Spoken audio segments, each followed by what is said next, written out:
So I want to talk about Chick-fil-A. And I already know what some of you may be thinking, because basically every church leader on the internet has made a Chick-fil-A comparison at some point. And a lot of you are probably tired from hearing it. However, I think most people are just getting it wrong and make it just about the smiling, the my pleasures, the little touches at the counter, and that's just not the full picture. But once you see what the actual thing is, it's hard to unsee, and it will change how you think about what's happening on a Sunday morning. So here's what I mean. The hospitality at Chick-fil-A isn't primarily about the people. Yes, I'm sure they hire well, and I'm sure that does play an important role.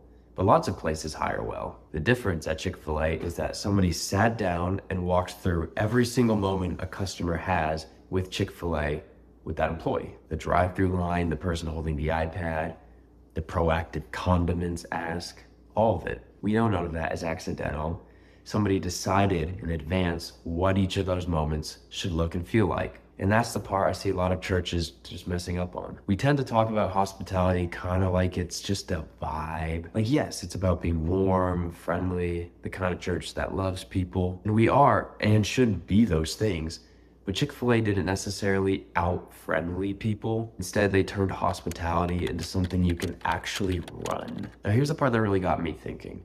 Most of us in our churches do have some mapped out interactions, like the handshake at the door, the connect card being passed out. But everything else just kind of feels improvised, kind of hoping it goes well, hoping it, unfolds correctly. Which, again, granted, we do want to leave room for the Holy Spirit to work. But we've noticed the best way to actually let that happen is by proactively preparing. And the other important thing about improv is when it doesn't go well, you don't necessarily always hear about it or realize it. For example, the first-time visitor who maybe didn't know where to drop their kid off, or the person in the lobby who maybe didn't get a welcome because the greeter was talking to a regular. These people aren't going to necessarily complain or say anything, but they might not come back, and you might not know. And of course, I think we would agree it's not because we don't care about these people. I think most of us care a lot. It's just that caring right now isn't systematized. And what Chick-fil-A realized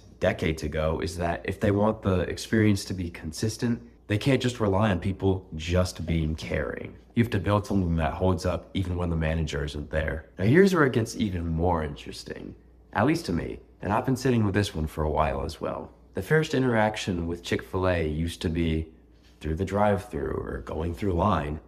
Not anymore. Now it's through the app, through the website, when you're looking them up on the internet at 9 p.m. on a Tuesday night because you're hungry. And that same thing has not only happened with Chick-fil-A or other restaurants, or really anything for that matter, it's also happened with churches. I don't think we fully admitted or come to that conclusion yet, but something like 80% of first-time visitors are going to the church's website before they will ever show up in person, which means the front door of your church functionally isn't actually the front door of your church anymore. It's a webpage at 11 at night on a Saturday when somebody's trying to figure out where to drop their kids off for kids ministry, or whether you have childcare only the 9 a.m. or also the 11 a.m. Now, most church sites, and I'm including websites that I really like and I think that look amazing, but a person will hover through the main tab, find what they think will be the right page, click on it, click through the next page, realize, oh wait, this isn't the right page, go back home, and the cycle will repeat until they end up just closing the tab. I'll talk more about that in a second, but the greeter you train, the volunteers you have in place, all the infrastructure you have ready for Sunday doesn't get to be used for that person because they didn't make it through the first digital front door. So now the question on your mind, what do we actually do with any of this information? And there's a couple things. First, and probably the easiest one, is just to go through your website as if you were a first-time visitor looking to show up. And what sort of things would you be looking for? So number one, the service times, no brainer. Those should be right at the front when you open the page. You shouldn't even have to scroll to find those. Number two is the location. If somebody was to show up, where would they go?